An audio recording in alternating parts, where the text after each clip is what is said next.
My mom would be at all my sporting events. Let's say I was playing football, okay? My mother would be on the sidelines, and if the play on the field started going one way, my mother would run along like, Mark, get him, get him. I'd be like, oh my gosh. I'd get in the huddle with the other guys. They go, Mark, is that your mother? I go, no, I never saw her before in my life. See, the greatest gift my mother ever gave me, she believed in me. I have overdosed on drugs on 3 occasions where I should have been dead. But I believe I was kept here for a reason. You show me your friends, I will show you your future. How do I know this? I hung out with losers, and I became the biggest loser of them all because I gave up everything I dreamt about as a little boy because of who I chose to surround myself with. My friends would drive me home at 2, 3, 4 in the morning. We'd be drunk and high, laughing in the car. We'd pull up in front of my house in New York. They go, Mark, the light's on. I go, oh man, my mother's up. See, my mom wouldn't go to bed until she knew her son was still alive.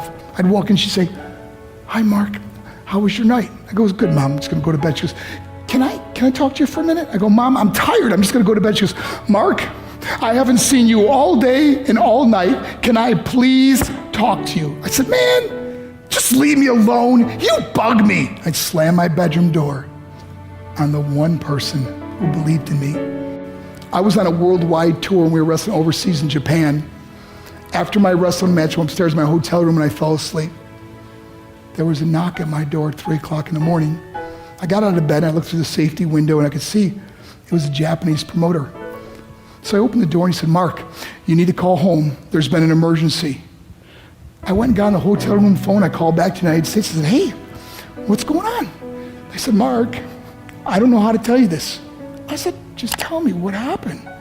All of a sudden they started crying. They go, Mark, I can't tell you. I said, just say it.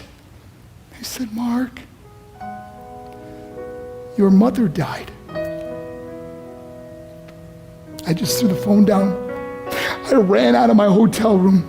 I took the elevator to the lobby, and when the doors opened up, I just ran out into the street. I mean, there was no cars, there was no people. It was 3 o'clock in the morning.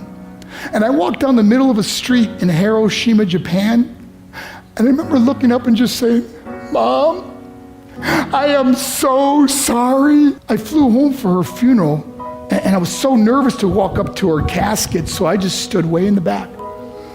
And I kept looking from a distance. I kept thinking to myself, Mom, please wake up.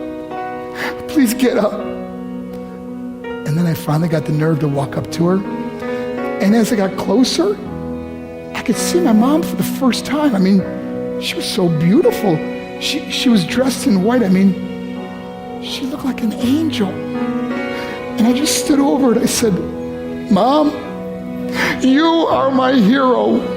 Everything I am, everything I hope to be was because of you. You loved me so much. You gave me a life. You're the only one that ever believed in me. How did I repay her? By getting drunk, by getting high, by getting stupid, by hanging out with losers. For what?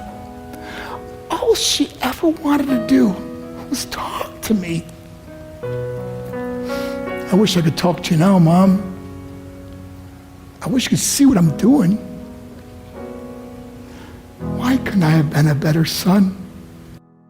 We are defined by our choices. But if you surround yourself with people involved in drugs and alcohol and pills, it's a dead end. I'm not here to preach to you. I'm here to tell you I lived that life. It leads to broken hearts, broken relationships, broken dreams, and death. For what? To get high? If you have a mother or a father, when you go home, tell them how much you love them. See, my whole life was about being rich and famous. I had to be a millionaire. I had to win the race. I had to win the race at the expense of my marriage, my family, my friends. For what? To be all alone in the world? I learned what is truly important, and that is how precious this gift of life is, and our families, and how quickly it can be taken away. See, I no longer live in time. I live in moments. See, it's not what's in your pocket that matters. It's what's in your heart that truly matters. Love Love is just a word until somebody comes along and gives it meaning. You're the meaning.